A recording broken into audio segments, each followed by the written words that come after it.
ये रूल अपना लो, जीवन संवर जाएगा। रूल नंबर 1, जब कोई तुम्हारी इज्जत ना करे तो उसे दिखाओ कि तुम क्या चीज हो, उसको उसकी औकात दिखाओ। रूल नंबर 2, उन लोगों को अपनाओ जो आपको अपनाते हैं। रूल नंबर 3, किसी पर भी डिपेंड मत रहो। रूल नंबर 4, अपने दुखों को छुपाओ क्योंकि किसी को इसकी परवाह नहीं है।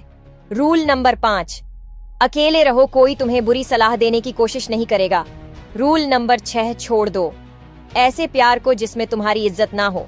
रूल नंबर 7, ज्यादा सीधे मत बनो वरना लोग तुम्हें बर्बाद कर देंगे। अगर आप मेरी बात से सहमत हो तो वीडियो को लाइक और कमेंट बॉक्स में राइट टाइप। जो महिलाएं शरीर से मोटी होती हैं, ऐसी महिला का स्वभाव कैसा होता है? आइए जानते हैं, ऐसी महिला शुभ होती है या अशुभ? इससे पहले माता रानी जो कोई भी आपके चरणों में लाइक एवं सब्सक्राइब समर्पित करे, उसके घर में कभी सुख, समृद्धि और वैभव की कमी नहीं होने देना। चलिए जानते हैं, शास्त्रों में महिला के हर अंग का वर्णन किया गया है। वैसे ही जो महिलाएं शरीर से मोटी होती हैं, ऐसी महिला अत्यंत बुद्धिमान मानी जाती है। ऐसी महिला हर कार्य में सफलता प्राप्त करती है। इनका वैवाहिक जीवन सुखद और खुशनुमा बीतता है। बेटियों को मायके से ये वस्तुएं कभी भी अपने ससुराल नहीं ले जाना चाहिए। जानने से पहले लाइक सब्सक्राइब जरूर करें। नंबर 1, शास्त्रों के अनुसार शादी के बाद बेटी को मायके से नमक नहीं ले जाना चाहिए। यदि बेटी मायके से नमक लेकर ससुराल में प्रवेश करेगी तो रिश्ते खराब हो सकते हैं। नंबर 2, ज्योतिष में ऐसी मान्यता है कि कभी भी बेटी को मायके से अचार अपने ससुराल नहीं ले जाना चाहिए। दरअसल अचार खट्टा होता है और ऐसा माना जाता है कि अचार उपहार में देने से बेटी के ससुराल। दुनिया के 3 सबसे बड़े झूठ जो बोलते तो सब हैं लेकिन मानता कोई नहीं। जानने से पहले माता रानी जो कोई भी आपके चरणों में लाइक और सब्सक्राइब समर्पित करे, उसके घर में कभी सुख, समृद्धि और वैभव की कमी नहीं होने देना। चलिए जानते हैं, पहला झूठ, इंसान दिल का अच्छा होना चाहिए, शक्ल से क्या होता है। लेकिन सच्चाई यही है कि हर एक इंसान सबसे पहले शक्ल देखता है।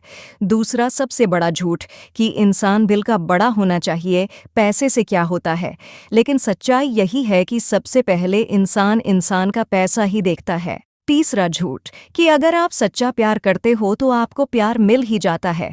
लेकिन दुनिया का दस्तूर है कि जब जब किसी ने सच्चा प्यार किया है तब तब उसको धोखा। शनिवार को भूलकर भी ना करें यह 5 चीजों का दान, वरना घर में मचेगी क्लेश और खतरे में पड़ सकती है। जानने से पहले वीडियो को लाइक और चैनल को सब्सक्राइब करें।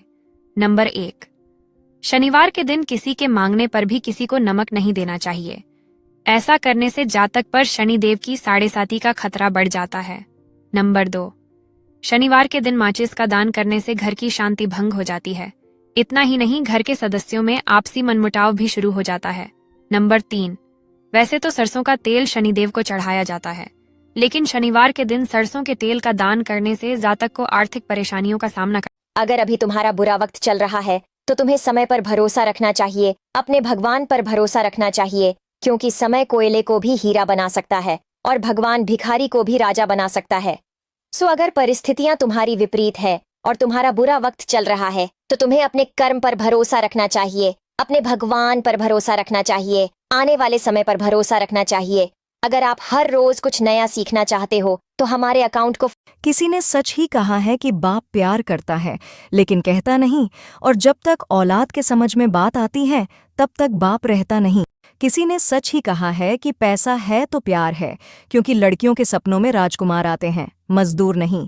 नंबर 2, कभी गिर जाओ तो खुद ही उठ जाना, क्योंकि लोग सिर्फ गिरे हुए पैसे ही उठाते हैं, इंसान को नहीं।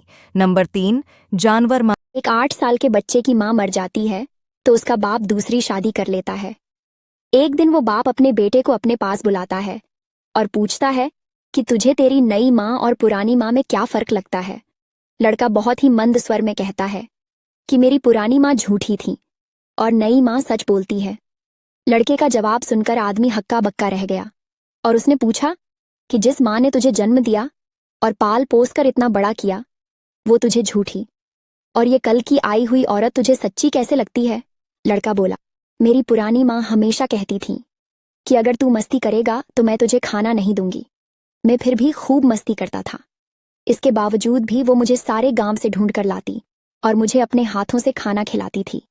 और मेरी नई माँ भी यही कहती है कि अगर तू मस्ती करेगा तो मैं तुम्हें खाना नहीं दूंगी। और आज मैं सच में ही 3 दिन से भूखा हूँ। दोस्तों, ये कहानी कैसी लगी कमेंट